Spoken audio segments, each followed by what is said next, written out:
Hey, welcome D-Lab. I'm Terry, the one-man show running the shop. Today, we have a beautiful silver face Fender Champ.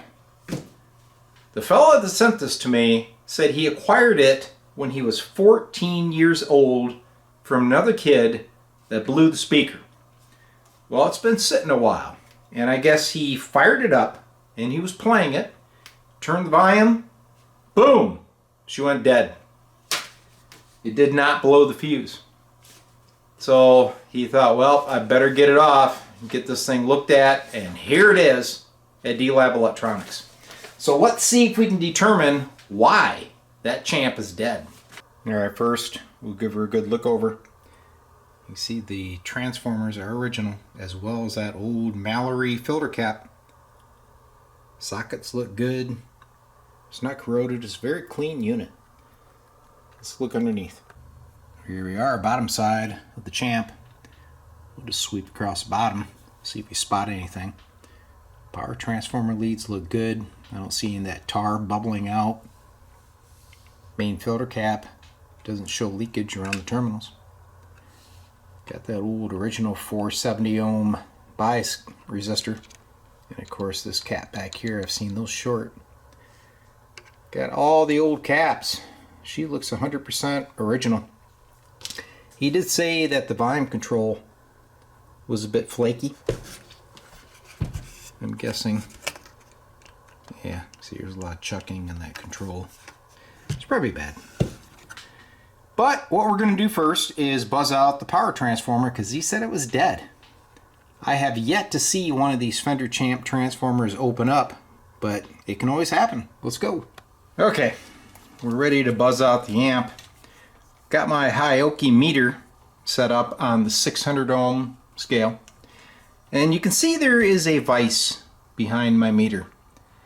Reason is I have two of these meters and the tilt stands within a year broke. And I was super careful with them. I even ordered spares, connected those on, and guess what? They broke. So I give up. I have to use things to prop up the meter, which kind of sucks. But other than that, I love the meter. So I got the power switch on, and here's the power cord. So we're looking at the primary. So it's good. That means the switch is good and the fuse is good.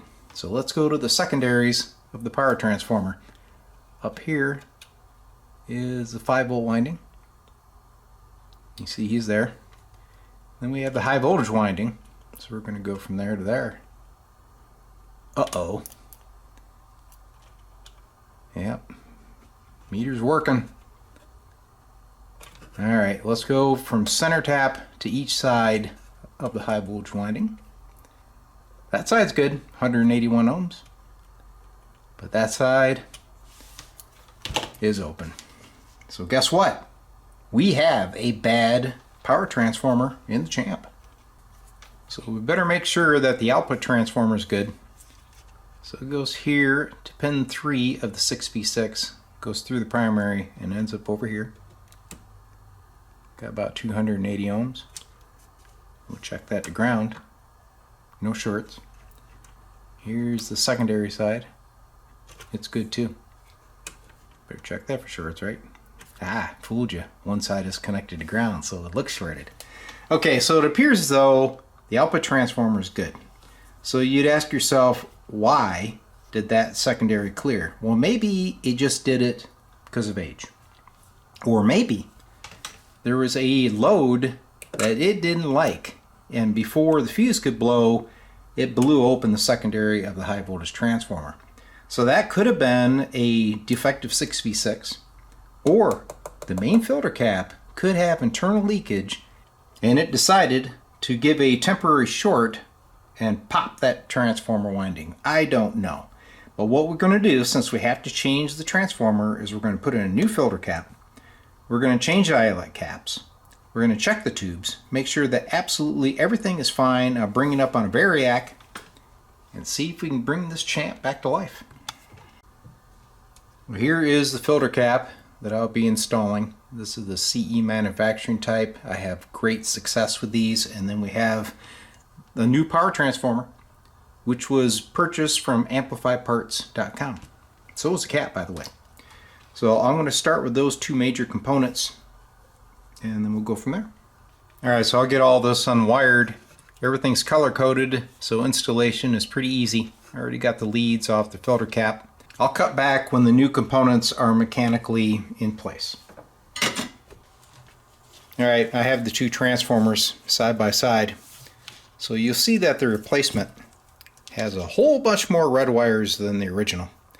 That is because this transformer gives you the stock 650 center tap, and then it has these red white wires, which is approximately 275 volt per each side of the center tap for lower power applications. We're not going to use those. We're going to stick with the reds and the center tap, and these will be heat shrinked, capped off. Alright, there's the new transformer in place. Drops right in. One note, you have to reuse the nuts from your old power transformer, so don't throw those out. Alright, now I'm going to pull out the filter cap. I've shown this a couple times, but I'll show you guys again.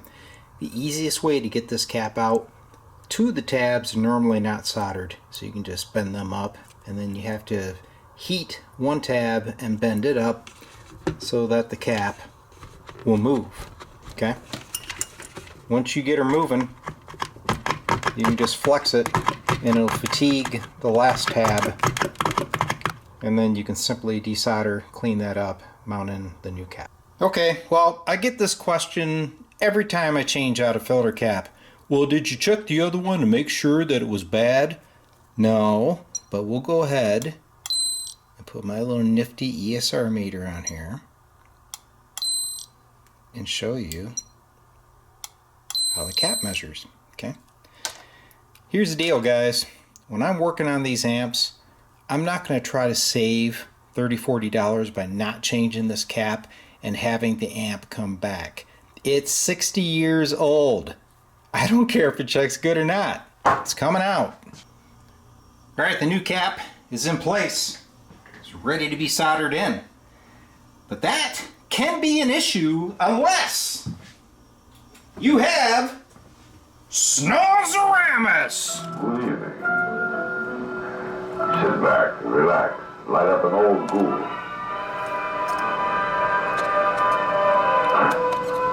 A lot of people wonder where... Look at that solder flow. Well, they come from all over. There's only one way to do it, A guys. lot of ghouls come from Portugal. You need one of these old ungers. And in case you guys are wondering, yes, I am wearing the trademark Snozzeramus t-shirt while I'm doing this task. Well, there's the new filter cap soldered in place. If you remember, the old original only had these two tabs soldered and the other two just bent over. I found in past experience that if you don't put some solder on those two tabs, you can get vibration on that filter cap when the amp's being played, and that's not a good thing. Filter cap installation is complete. Now I'm going to move on to wiring up the main power transformer. Okay, the power transformer is wired up. I landed a terminal board for the distribution of the 6-volt AC.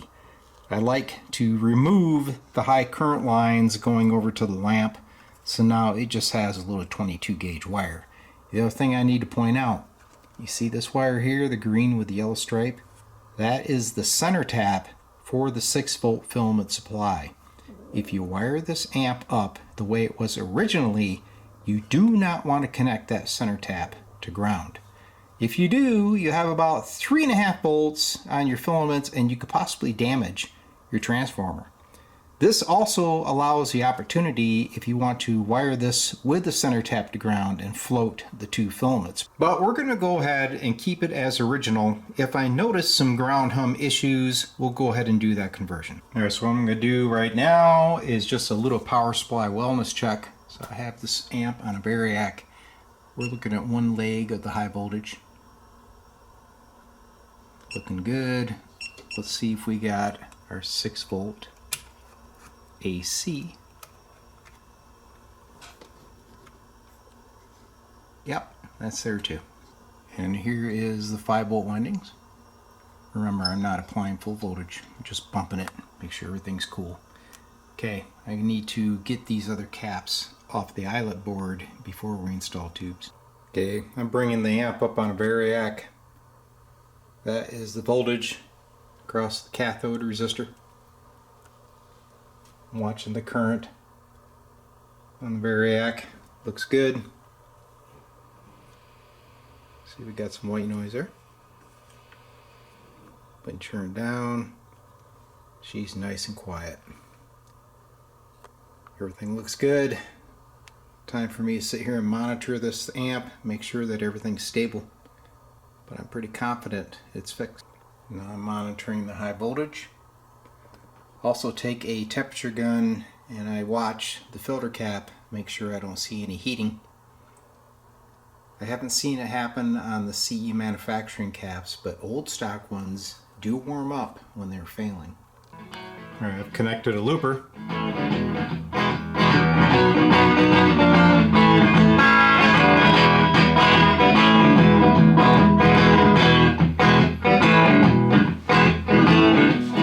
It's playing well. I capped off those wires that weren't used anymore. Put in a new volume control because the other one was bad, and I increased the plate resistors from 100K to 220K to give this thing a little more gain, because as we know, these Champs kind of suffer from that. Alright, now we're going to take a look at the output of the Champ using a Heathkit IG72 audio generator for the input into a dummy head, dummy load box, and then we're going to monitor on the scope. So we'll start out looking at the bass and then we'll check the treble control. So I'm injecting about 200 Hertz right now. You can see our bass control. And then I'll go up to, this is 700 Hertz. You can see the treble. Now let's go up to about 1000 Hertz. Let's crank the volume. You can see our distortion there. That's that nice Champ distortion that everybody loves. This little guy has plenty of gain now that I changed those plate resistors. Should be a good performing Champ. Okay, the last step, I like to use a looper, feed the amp into a dummy load, monitor on the scope, give it a couple hour burn in, periodically come over and make sure the amp is still working. But right now, that dead Champ is alive.